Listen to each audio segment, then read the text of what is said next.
again tonight. My name is Tom Plunkett. This is our third lecture in our 250th anniversary of the United States, and Mac DeChiri has given me a little list of goodies to talk about, historical goodies to talk about here before we introduce Kate. In January we had the lecture with the Kentish Guards.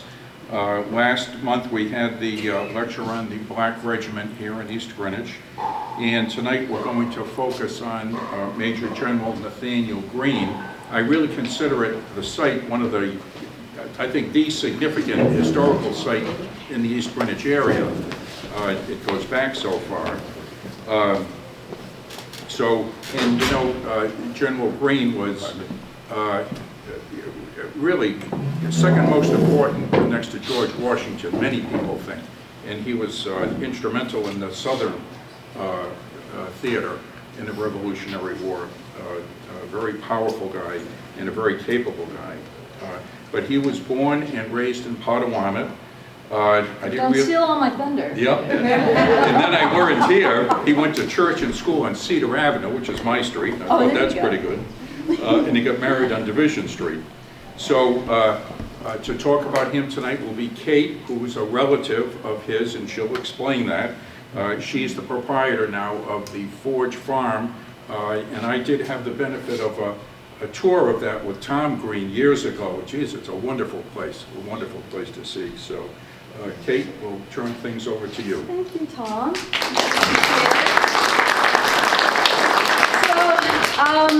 Hello, Kate Greene here. Yes, I live at Forge Farm. I did inherit the place in 2021 from my cousin Tom Greene, who many of you knew. I am very aware of speaking to a group that may know more about my subject than me in many ways. So please forgive any errata that may pop up and let me know afterwards. Or we can chat about it at the end. I'll definitely leave time to explore more. My charge tonight is not to tell you all about Nathanael Greene, and not even to talk about his illustrious military career. There's certainly many people who are much more qualified than I to speak about the military history and his life beyond Forge Farm.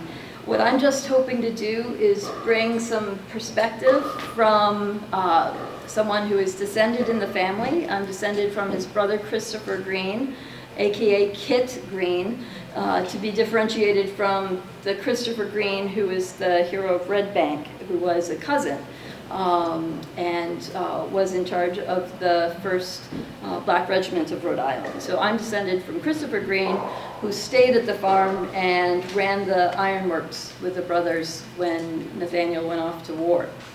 I just want to share, as I said, some perspective. So this is the first time I've tried to present this, so please just go with me. There will be a few family charts, but mostly my hope is to shed some light into the background of this person that Johnson wrote about, who's largely portrayed in the military aspect, but really was a person born, as Tom said, at Forge Farm, the 27th day of the 5th Quaker month, which makes it July, in the old style at Forge Farm. Forge Farm, some of you, I'm sure, know that it was founded a long time ago by Nathaniel's great-grandfather, James. My hope is to bring a little bit more insight into the history of James, and then what the perspectives were that were conveyed down to Nathanael from the generations before. As many of you know, he died not in Rhode Island, but in Georgia, at an estate that he was given by the government of Georgia, a confiscated estate from the lieutenant governor down there, who had been a Tory and had left Georgia. So Mulberry Grove was where he died. And it's definitely a region worth visiting. If none of you have been to Savannah, I highly recommend it. Johnson Square is where he's buried. after another whole story of how his remains were found, but that's maybe for later on tonight or another day. So this is the Greene that people see at Stanton Square in Washington, D.C., mounted as he often was during the years of the war. This is the Greene you'll see in the basement underneath the Capitol dome in Washington, D.C. It was actually the very first statue that was donated as part of the effort to bring statues from all of the different states to the Capitol. It was the very first one. And my hope tonight is to talk a little bit about the social aspects and his personality, as well as his personal experiences growing up at Forge Farm. These are the different dimensions that made the man that then was able to carry on with Washington and Lafayette and all of the other soldiers over the course of a very, very difficult struggle for the independence of this country. So I'd like to talk a little bit about the Greenes of Forge Farm, the founding fathers and mothers, the Greenes family, Williams, we have Gorton links as well, some of the classic names of the founding of Rhode Island, and then the aspect of Quaker values runs very strong as well. But also some of the allied families that were very important to Nathanael's upbringing, as well as to his relationships that he was able to build on over his life in order to become the person he became. I know this is rough, so forgive me, but it's hard not to present this way because there are no photographs, of course, of the early folks. Going back to the founding of Rhode Island, at Nathanael's time, this was not that long ago. We think about how long ago the revolution was from today. I know for a fact that there are people who have ancestors in this room who fought in the revolution, and I'm sure have stories of those ancestors. In the same way, Nathanael would have grown up with the stories of Surgeon John Greene, who was the first Greene family member. I know I have cousins in the room as well on all sides, so I'd love to hear more of family perspectives as well at the end. I'll save time for that. But I just want to highlight, Surgeon John Greene came with his wife Joan and their children to the New England in 1635. They settled Providence with Roger Williams, and then there was an early purchase of Occupasatuxet, which is where Spring Green is. I don't think there's any Henry Brown family in the room, but that's where, if you know Henry Brown, where he grew up. Importantly, they were there at the very beginning here in Rhode Island with all of the struggles that were involved, trying to separate from Massachusetts, trying to protect their land and their belongings from the invasions of Massachusetts and Connecticut. It's not very well known in Rhode Island, but the first settlers of Warwick were actually besieged by Massachusetts troops in 1643 and arrested and brought up to Massachusetts. Samuel Gorton and others were imprisoned at that time for many months. It was actually at that time that Joan Tattersall, who was Nathanael's great-great-grandmother, died from exposure, escaping with the other women and children from the soldiers from Massachusetts who had come to Warwick to basically take into custody all those settlers with Gorton because they disagreed with the religious perspectives in Massachusetts. So it was no joke. It was serious times. It was times of survival. It was times where if you made the wrong move, people might not survive. Samuel Gorton came from England in 1637, was part of the Shalomit Purchase, the original Warwick Purchase, with John Greene, Randall Holden, a number of others. He was very important in a number of ways but once he was freed from Massachusetts, basically because the people of Massachusetts didn't agree with what the magistrates were doing, he was able to go to England to get the very first patents, the very first governmental approval for a settlement here in what became Providence Plantations in Rhode Island. Interestingly, one of the difficulties at the time was also with the Native Americans, the indigenous people who lived here, the Wampanoag tribes and the Narragansett tribes. And Massachusetts and Connecticut spent a lot of time trying to navigate getting access to Narragansett Bay. So you had Massachusetts coming from the north and Connecticut coming from the west, and manipulating often alliances with the indigenous peoples in order to try to squeeze out the first settlers. The Narragansetts were very much allied with Roger Williams, had befriended him when he had to leave Massachusetts, and Samuel Gorton also became very good friends with the Narragansetts. What Samuel Gorton recognized is that the machinations of Massachusetts and Connecticut would not give up until there was some change, and the change he saw that was needed was for the Narragansetts to become subjects of the king. Samuel Gorton was very rule of law oriented, and he believed that if the Narragansetts would become subjects of the king, that would give them equal status with the other colonists, and that would help to prevent the Massachusetts and Connecticut settlers from taking their lands.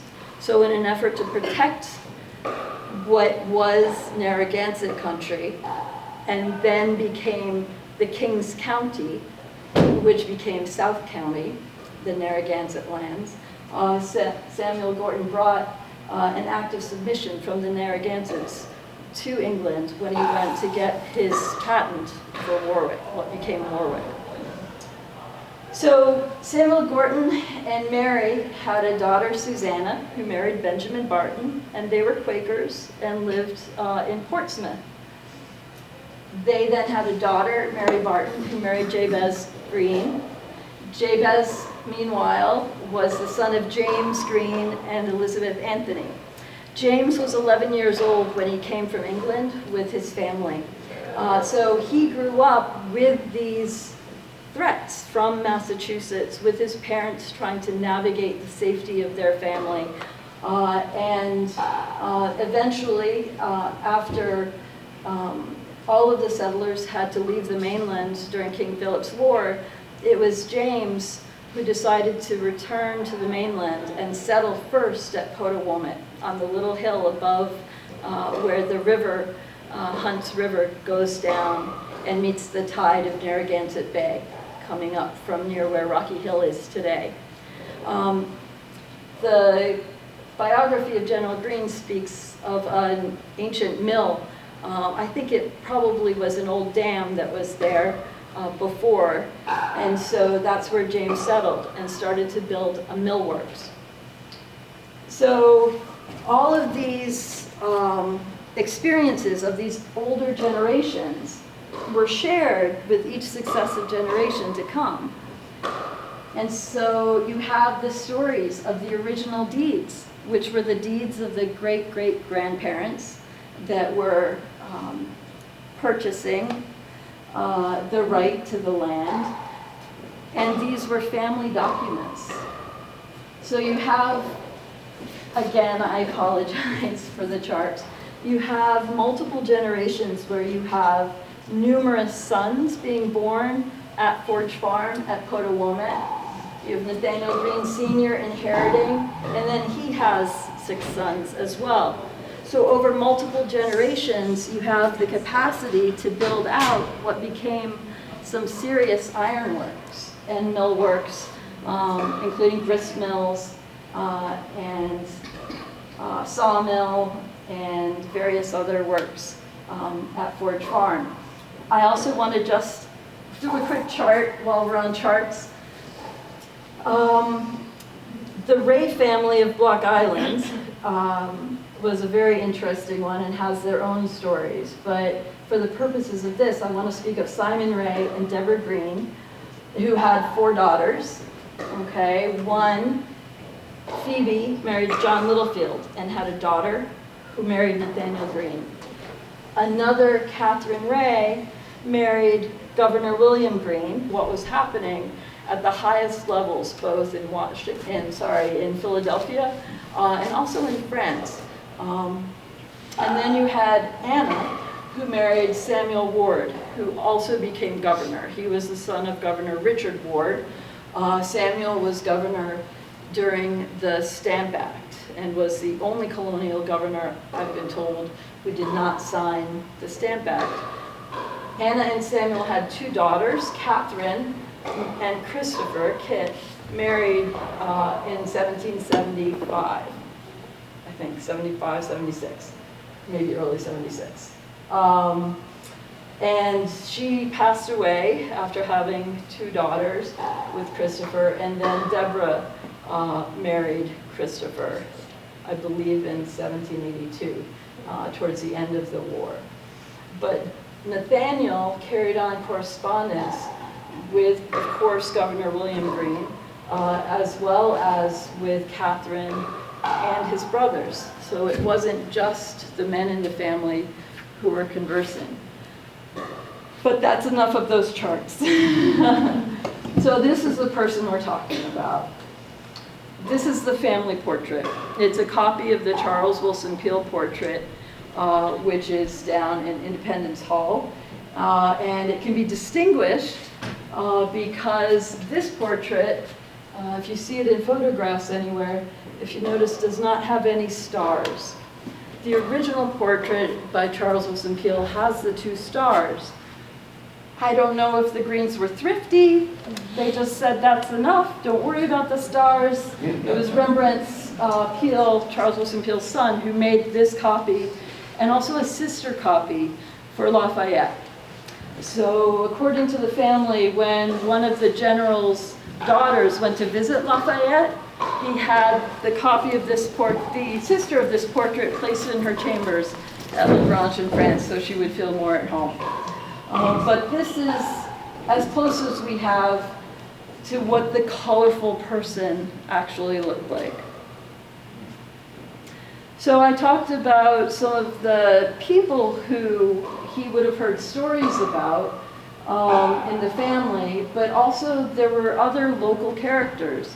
I don't know how many of you may be familiar with Ezra Stiles, who was the minister in Newport, who is reputed to have been the one when Nathaniel walked into a bookstore in Newport, and he would make small toys. He was allowed, outside of his formal responsibilities, to make small toys, anchors and things like that out of metal. And he would go to Newport and sell these toys to gain his own personal money with which he could buy books. A lot of people talk about his father as being very strict and restrictive and not approving of books. But what I understand was it wasn't necessarily that he was discouraging Nathaniel from book learning, but it was that there was concern about book learning being a distraction from the matters of the spirit, which the Quakers were believed were by far the most important things to be attended to. But Nathaniel was able to convince his father that it was okay for him to pursue book learning, and so he did. He also traveled as part of the family business. He actually traveled quite a bit. He went to Boston and New York. He was able to engage with a tutor who had also traveled widely. And he read very interesting books like Jonathan Swift, Gulliver's Travels, but also John Locke, who I think was really probably one of the most influential philosophers for Nathaniel, based on Nathaniel's perspectives of what a free society meant. And the other aspect is the rule of law. I spoke about Samuel Gordon and the tradition of the rule of law being very important. We also see that when one of Nathaniel's ships that he has an interest in is taken by the Gaspee, and then his friendship with James Varnum, our local hero who lived up the street, and then the military beginnings with the Kentish Guards, and I'll get to Sergeant Box as well. But just for a second, I want to clarify where we're talking about. Potawatomi Neck, of course, we're up here, and here is Forge Road, Old Forge Road, and Potawatomi Road, and the forge was right here. The Greenes at the time owned quite a bit of the neck, but this is where the homestead stands. And I would argue that the rivers that were so prevalent in this area, as well as the tides, were a very important dimension of Nathaniel's learning that he was able to apply, especially during his command in the South. So this is what the farm looks like to us today, who live there. We have the current fields. If you go down Potawatomi Road by the fire station, you see the hay fields. If you go up Forge Road, you can see the Daughters of the American Revolution seat, the Great Stone Memorial seat. And then the house is right up here. But there's also little houses, cottages down on the road. One of them, it's 2.5 stories, is the old 1723 farmer's house. So that actually does go back to Nathaniel's time. And then there's some other cottages that my cousin Tom's mother, Anne, had made into rental cottages back in the day. But you really get a feeling between the forge up in the hill and the little cottages, and then the Grange, which is the sister house across the street, which was inhabited by Nathaniel's brother Christopher, of what the place really looked like back in the day. This is what the house looked like before it was renovated in the 1860s. It still is this basic colonial structure with 2 front rooms, and it was built with 3 little back rooms, and then sort of the kitchen extension. And they talk about Nathaniel having a little room all to himself. It was a busy house with so many brothers and so many generations, but Nathaniel had this little room to himself above the kitchen, which is where he would spend time reading. This is a photograph of the house around 1860, and yep. But this is the farm. So this is our fields, and these are the fields that Nathaniel would have known. So these are the fields he would have plowed. These are the creatures he would have encountered. The woods he would have walked. The mornings he would have enjoyed. The stone walls that he and his brothers built, or maybe his father and his brothers. This is one of the little cottages down below that he would have walked by. And this is the dam. This is the river that he knew so well. And then during the seasons, there would be work. It's really hard to read this, but this is the kind of things they would plant.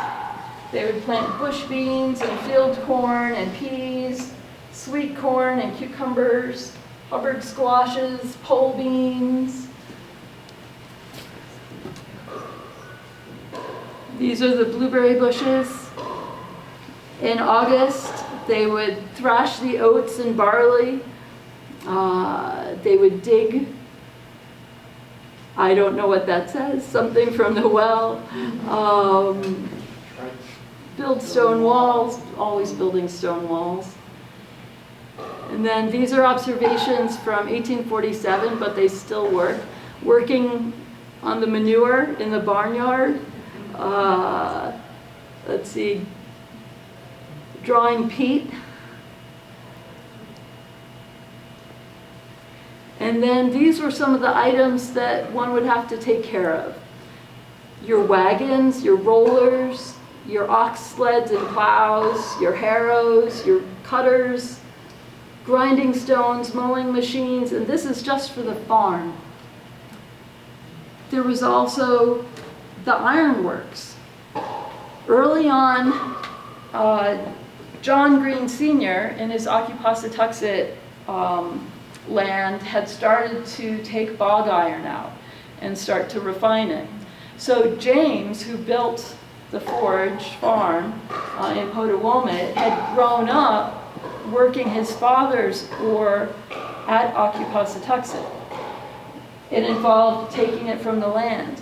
At the farm here, we believe that they dug some of the ponds that we now know.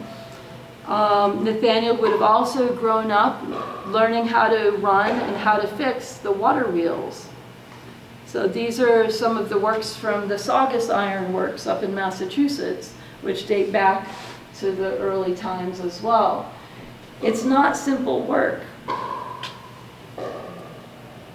There was also making your own charcoal, processes that would have allowed Nathanael to understand not just the mechanical works of how things are produced, but also have the experience himself of doing the producing. And then he would have been in charge, as he grew older, of making the trades and bringing the material to market. So he would have learned the logistics of those aspects as well as the business. Some of the other people, though, that he worked with included his brothers. This is Christopher, who I'm descended from. And I spoke about the social context that was so important. This is Christopher's second wife, Deborah. So she's the one who lived to a ripe old age, passed away in 1830. And she was the one who ran the farm with her husband, Christopher, and the other brothers, Elihu, who lived across the road, and then coordinated with Jacob, the oldest brother, who went to run the Coventry Forge after Nathanael went away. And she was the daughter then of Samuel Ward, who was the governor, as I said, during the Stamp Act, but was also a member of the First and Second Continental Congresses. So Samuel was probably one of the people who was influential in Nathanael's great promotion. When he formed the Kentish Guard, there was a vote for who would be commander, and Varnum was voted commander, and Nathanael was a little embarrassed because it seems that he thought he might be voted commander. But there was a word that it was because of his limp.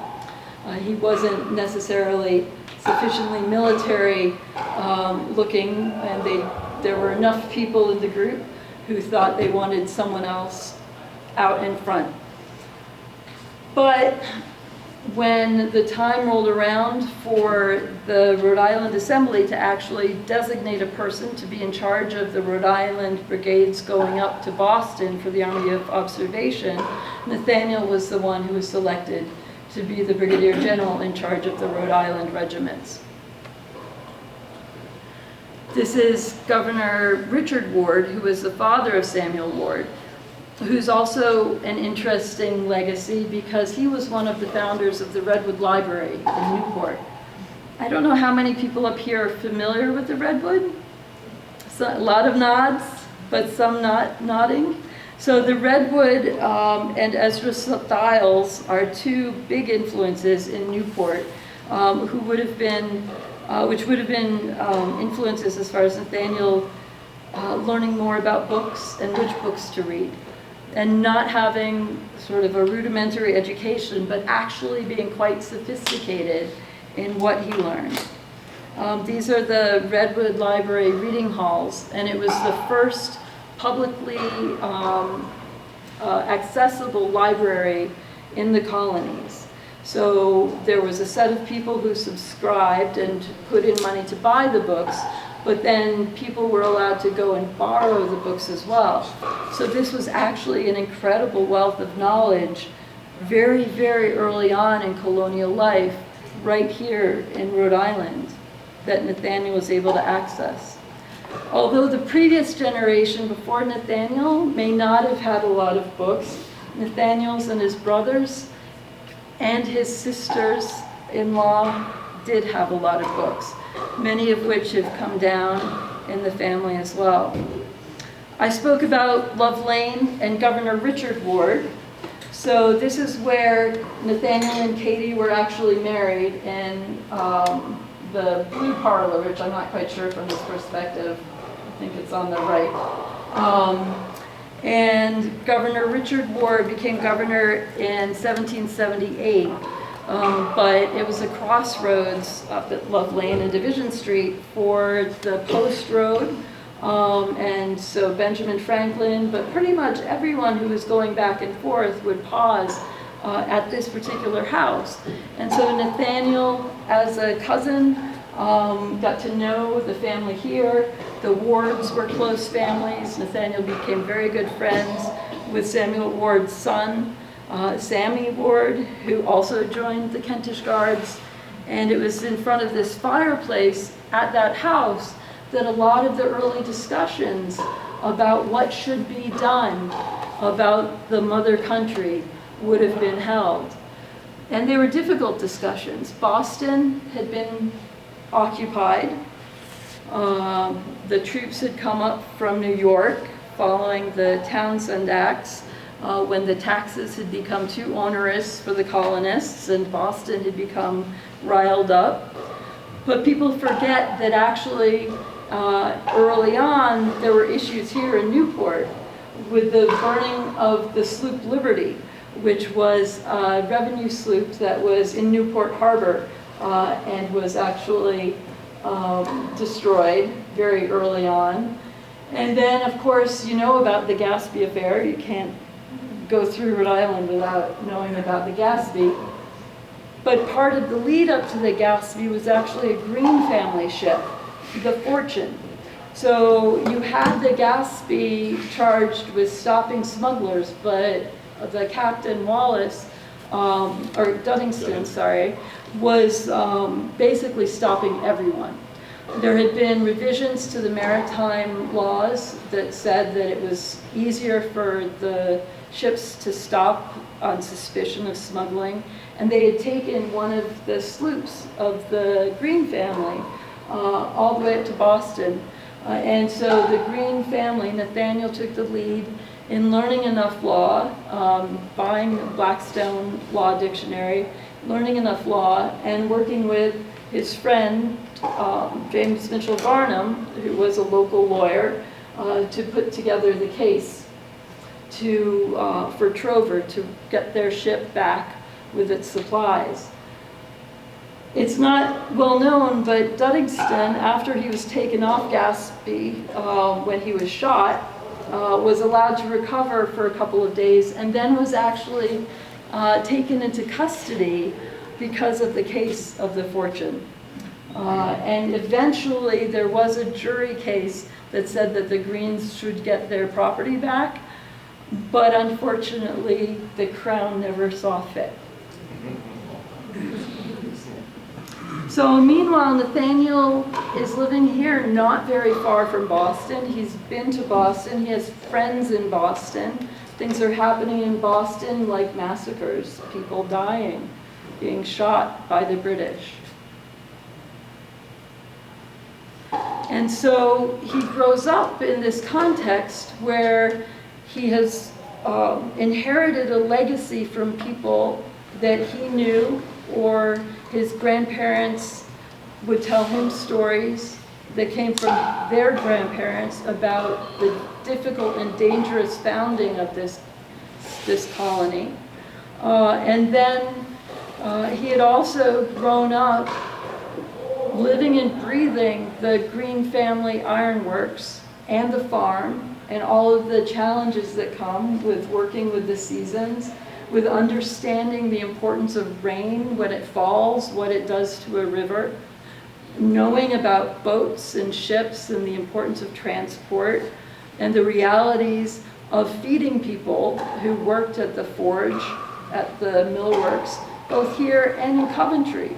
So not just transporting a few items back and forth to a market, but bringing in raw material, the production, the refinement and production of goods, the sawmill, forge works, iron works, there was a blacksmith shop as well, And all of these elements converged to actually make him the strategist that he became in the war.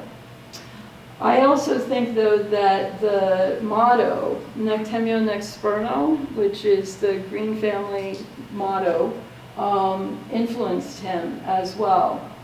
The sword that you saw at the beginning is his dress sword, and on it he has the crest of the stag's head, and the number 1778 is etched into it a bit roughly. But it's interesting, Nec Temeo Nec Spurno, I neither fear nor spurn, is very much in alignment with his Quaker upbringing. And the idea that when one comes to war, you don't look on the other side necessarily as just an enemy. Oh, sorry, I should go back. Kentish Guards, very important. So part of experience, of course, was the founding of the Kentish Guards, and also going up to Boston and recruiting a man sergeant from the British lines, Daniel Box, who was able to come and actually train the Kentish Guards in the military drill. So this is another very important dynamic. He wasn't just sitting back at home reading. He did read the military strategists, the classics, but he was a practical person.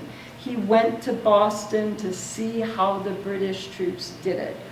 How did they line up? What did they do? And even better, he brought someone back who knew how to do it so that he could be trained and his community could be trained and prepared. Oh, and just to make sure everyone knows, of course, on the right is James Mitchell Varnum, and on the left is Christopher Greene, the hero of Red Bank and commander of the First Black Regiment. So Nathanael was, yes, sitting here in Rhode Island, but his brother's father-in-law was at the First and Second Continental Congresses.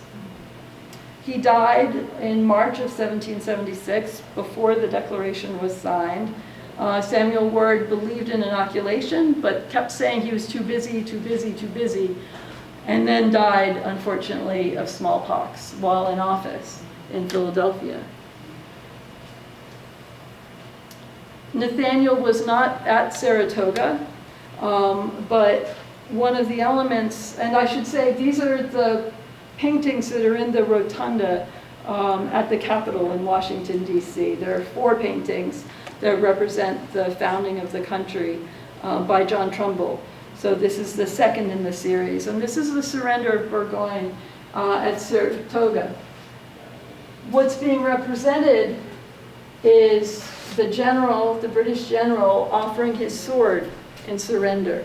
And General Gates is not taking the sword, but motioning instead to the tent to go and get refreshments and offer an act of hospitality to the enemy. The war is paused, the victory has been made, and one does not have to shame the enemy. And then you have the surrender of Lord Cornwallis.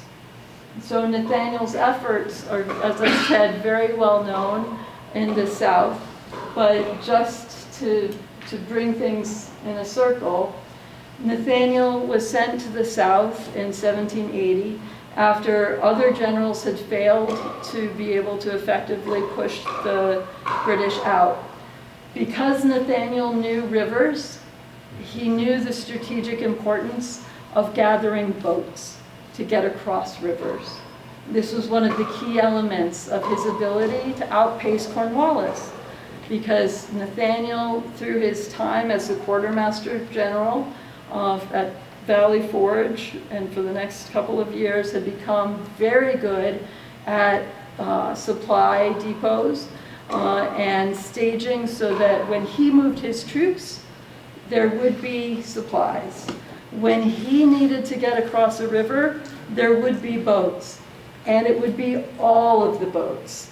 There would be no getting across the river after him by the British. And this is how he was able to cross the river after river, and then finally the River Dan, and leave Cornwallis behind. To the point where Cornwallis's supply lines were so stretched that he realized he couldn't even stay in the region, which is why he left the Carolinas and went up to a little peninsula called Yorktown with the hope of being resupplied by the British troops from the north, who of course were cut off by the French, who had now joined the war. I would argue in part because of Nathanael Greene's good offices and the friendship that he had developed with Lafayette, who was of course the main ambassador for the American troops with the French court. So all of these, I think, are contributing factors to Nathanael Greene's capacities, but also, like George Washington, he was a believer in the importance of the principle that the classical Cincinnati followed, that swords shall be made into plowshares. So General Greene had no interest whatsoever in pursuing a military career after the need was done. As George Washington returned his commission, Nathanael had done it earlier and was very happy to return to Rhode Island. Unfortunately, Nathanael, because of debts he had made during his time in the South and troubles there, he was not able to stay in Rhode Island. He and his family spent some time in Newport, and then they moved to Mulberry Grove down by Savannah. And they were down there in October, and his last letters to the family, to his brother Jacob, came the following spring, and he was celebrating the beauty of the place and the crops that they had sowed that he was looking forward to harvesting in the fall. But unfortunately, in June, he was walking at a neighboring plantation, trying to learn all that he could about this new field of rice farming. And it's believed that that's how he succumbed to heat stroke, and several days later passed away. So we don't know what he would have done. He was not interested. He had already passed an offer to be the first Secretary of War for the new country. But I firmly believe that he would have done his best to make a go of being in agriculture in the South.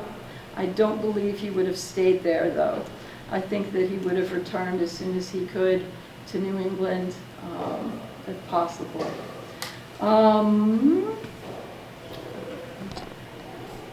Importantly, there's the aspect of the military, but what I think is most important to take from Nathanael's story is the idea of hope, that there can be a better world, a better society, and unfortunately sometimes one has to fight for it. Thank you.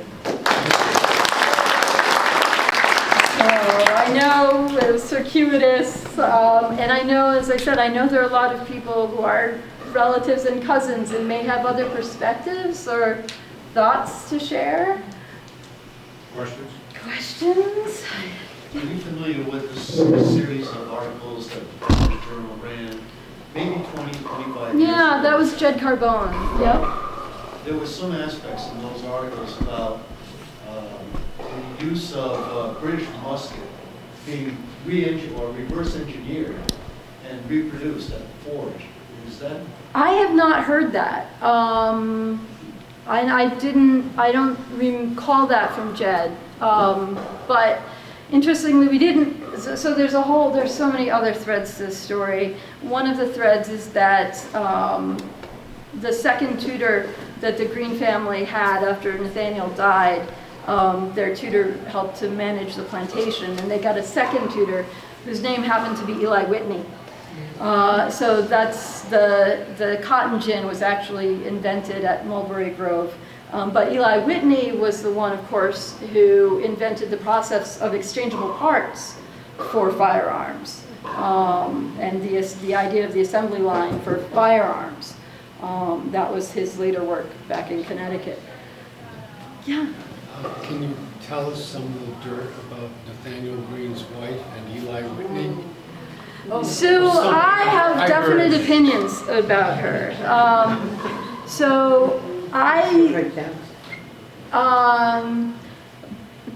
Kitty grew up on Block Island, like her aunts. And she grew up after her mother passed away in the house of her aunt Catherine, Katie Greene, the elder Katie, who was charming enough and interesting enough to be a lifelong correspondent of Benjamin Franklin. I think reading the correspondence as well of Samuel Ward's wife Anna and Samuel, it was an interesting set of women. I think growing up on Block Island, she did not have inhibitions that a lot of women were trained to have on the mainland in polite society, but I do not think that it involved fooling around with anyone. I think that I have a gripe with Cokie Roberts about how she portrays Katie Greene. As far as I've read, she was always a very upstanding and committed partner to people. She danced all night with George Washington, but then George and Martha Washington were the two witnesses to her wedding with Phineas Miller when she eventually married the second time. So I don't think that there was a lot to the rumors, but it certainly was enjoyable for people to make the rumors. Yes? I was wondering what brought Surgeon Greene to America. Oh, great question. Rhode Island specifically. Yeah. And then a second question, what the Quakers thought of Nathaniel and these carryings on. Yeah, are there any Quakers in the group? I don't want to speak out of turn. So I don't know specifically what brought Surgeon John Greene and his family here, but it was difficult times. They were in Salisbury. There were siblings of Surgeon John Greene who were very high-ranking at Salisbury Cathedral. So they were well-placed socially, but the times in England were very, very difficult. Both economically and also if you had any political differences or religious differences with the powers in charge at the time, it was extremely dangerous. So if you were a person who wanted to build out your own business, there was no room for it. So that's my guess. I think that's why a lot of people came to this new world. It was not a trip for the faint of heart. I think it took 6 weeks for the ship James to get here, something like that. And then when they came, they very quickly decided that they were going to ally with Roger Williams. And so they were part of the first set that followed Roger Williams to settle Providence. But then he was also entrepreneur enough to make his own bargain with my Aunt Naomi for the use of the Ockapawsatuxet area, which is a very strategic and interesting spot just south of Patuxet. And I'm sorry, there was a second part, the Quaker thinking. So my understanding in the research I've been able to do, which admittedly is limited, is that the Quakers never actually followed through with removing Nathaniel from meeting, although many accounts talk about him being kicked out and whether he went to a pub or to a military parade of some sort. But my understanding from the Quaker records is that the motion was tabled and that people went to speak with him. So I think that he was a valuable member of the community, but the Quakers did not believe in the use of arms and violence. So he couldn't be a participating member of that community anymore if that was what he was going to pursue. But I've never seen anything spoken against him either. But that's just me. Yeah.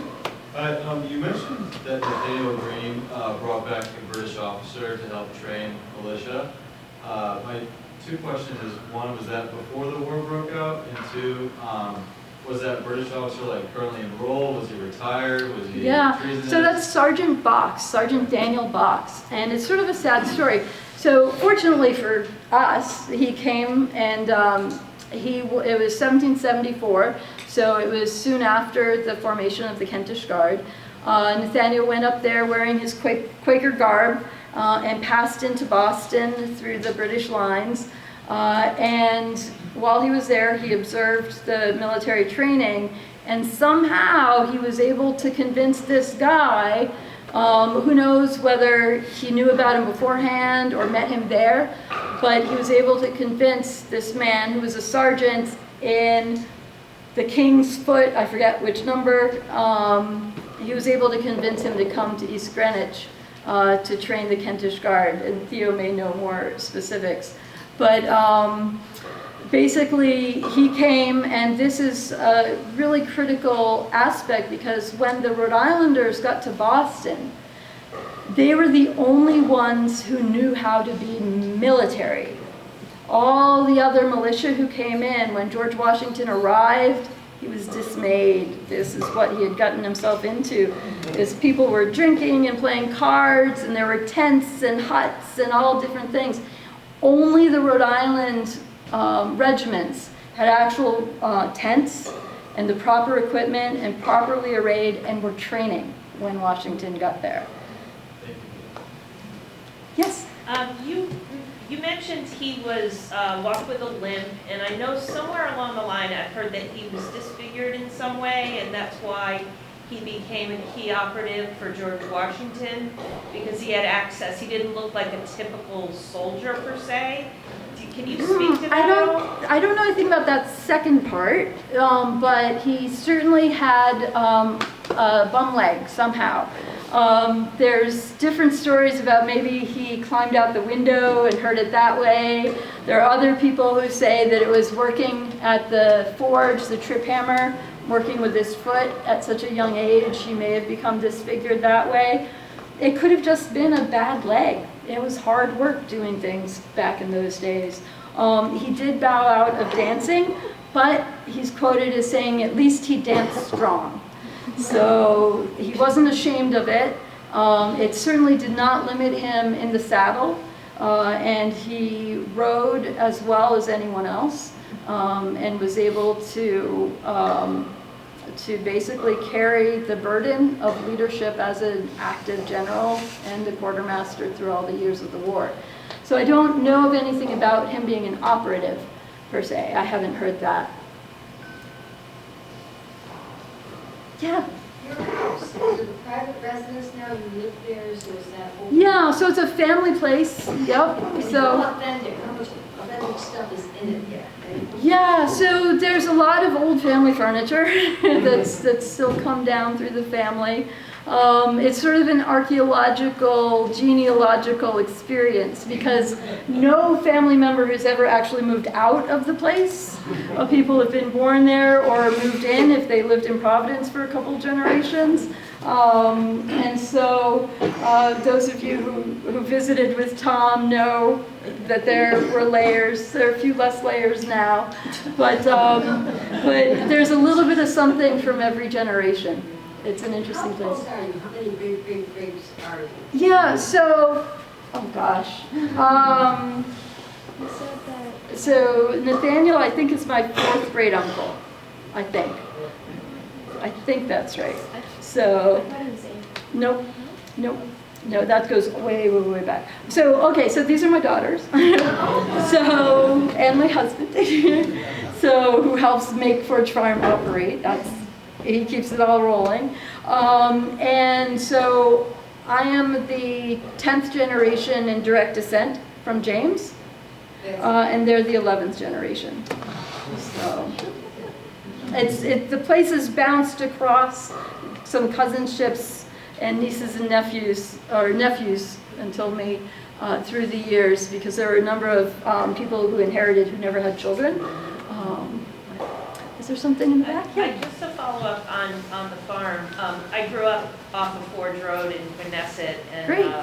drive The down land of Forge good Road. corn. Yes, drive down the road quite often, and I always kind of look up and, not to be creepy, but I see that there's a family plot up there. Yeah. Is that ever open? Because I imagine that it's a very interesting graveyard. So it has generations going back to 1698 with Jabez and his wife are buried there in Quaker graves. There's a whole bunch of the Quaker field stones. And then you have sort of the successive styles of gravestone coming all the way forward to 2021 when my cousin Tom passed.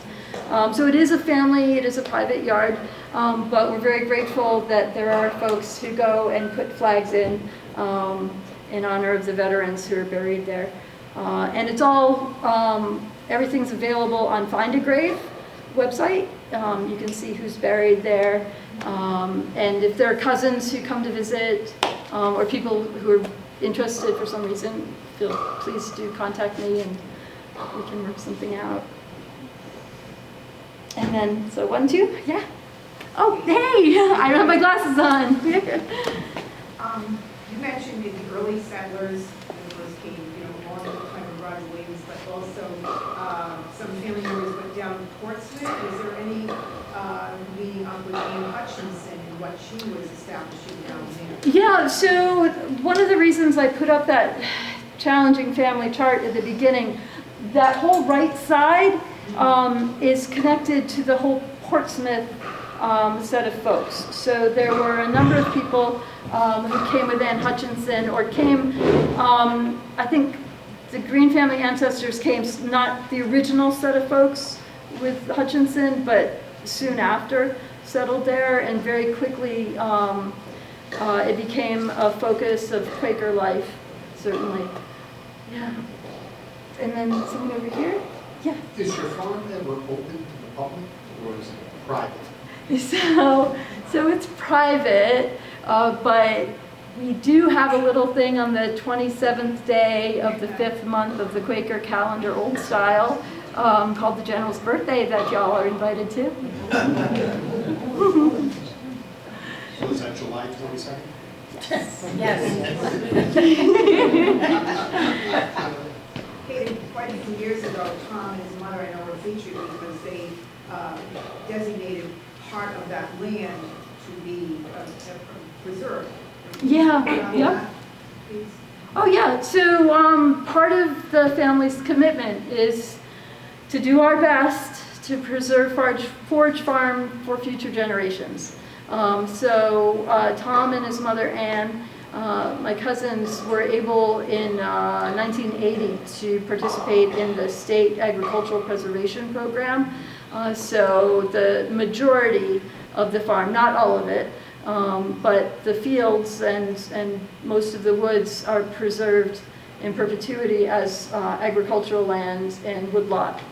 So it's our hope to preserve it for the next 10 generations. Thank you. Thank you all. So we'll conclude.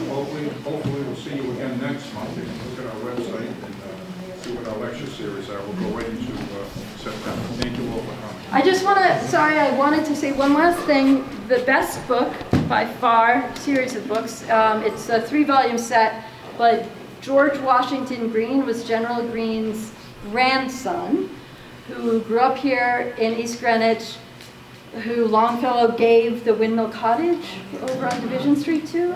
So this is the best biography of General Greene, and I think the best story of the Revolution out there. This is just a reprint from the old one that you can get on eBay or whatever. So I recommend that. And then, of course, there's reprints of the Greene family genealogy by George Sears Greene, which is also super cool. Awesome. Thank you.